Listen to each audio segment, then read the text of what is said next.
you bragged that you have sexually assaulted women. Do you understand that? No, I didn't say that at all. I don't think you understood what was said. This was locker room talk. I'm not proud of it. I apologize to my family. I apologize to the American people. Certainly, I'm not proud of it. Just for the record, though, are you saying that what you said on that bus 11 years ago, that you did not actually kiss women without consent or grope women without consent? I have great respect for women. Nobody has more respect for women than I do. So for the record, you're saying you never did that? I said things that, frankly, you hear these things are said. And I was embarrassed by it, but I have tremendous respect for women. Have you ever done those things? Women have respect for me.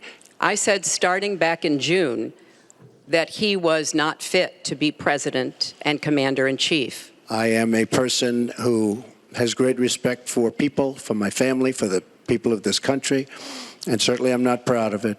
But that was something that happened. If you look at Bill Clinton, far worse, minor words, and his was action.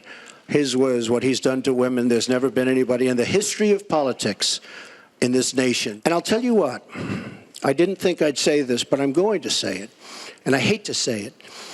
But if I win, I am going to instruct my Attorney General to get a special prosecutor to look into your situation, because there has never been so many lies, so much deception.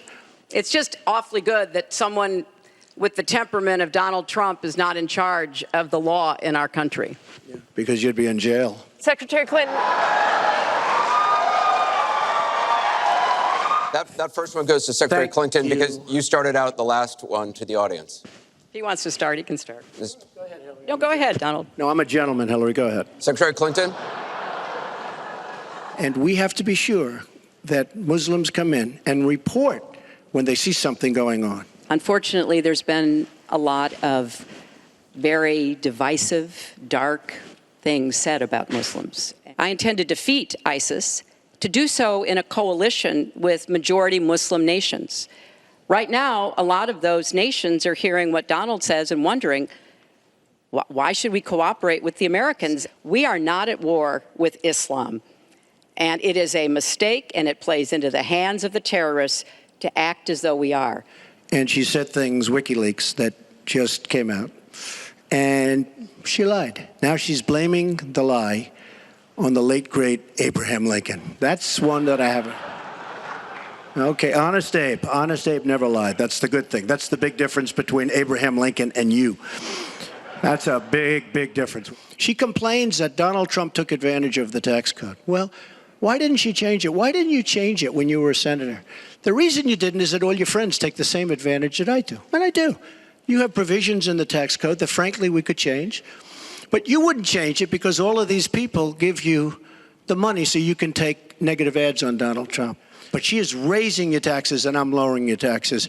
That in itself is a big difference. We are going to be thriving again. Well, everything you've heard just now from Donald is not true. I'm sorry I have to keep saying this, but he lives in an alternative reality. It's sort of amusing to hear somebody who hasn't paid federal income taxes in maybe 20 years talking about what he's going to do. In the past, and again, Bernie Sanders, it's really bad judgment. She has made bad judgment not only on taxes, she's made bad judgments on Libya, on Syria, on Iraq.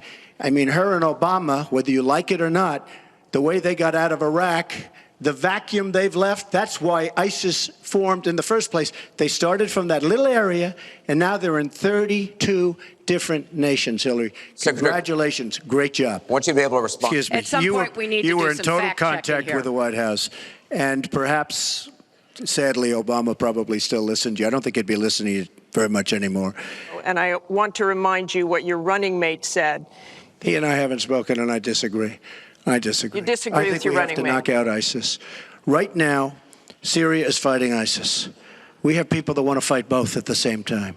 But Syria is no longer Syria. Syria is Russia, and it's Iran, who she made strong, and Kerry and Obama made into a very powerful nation and a very rich nation. And, you know, Donald says he knows more about ISIS than the generals. No, he doesn't. You know, children listen to what is being said, to go back to the very, very first question.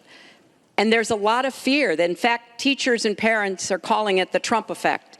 We have a divided nation because people like her, and believe me, She has tremendous hate in her heart. Tweeting happens to be a modern-day form of communication. Between Facebook and Twitter, I have almost 25 million people. So you can put it down, but it is a very effective form of communication. I'm not unproud of it, to be honest with you. Well, that was very interesting. First of all, China is illegally dumping steel in the United States, and Donald Trump is buying it to build his building.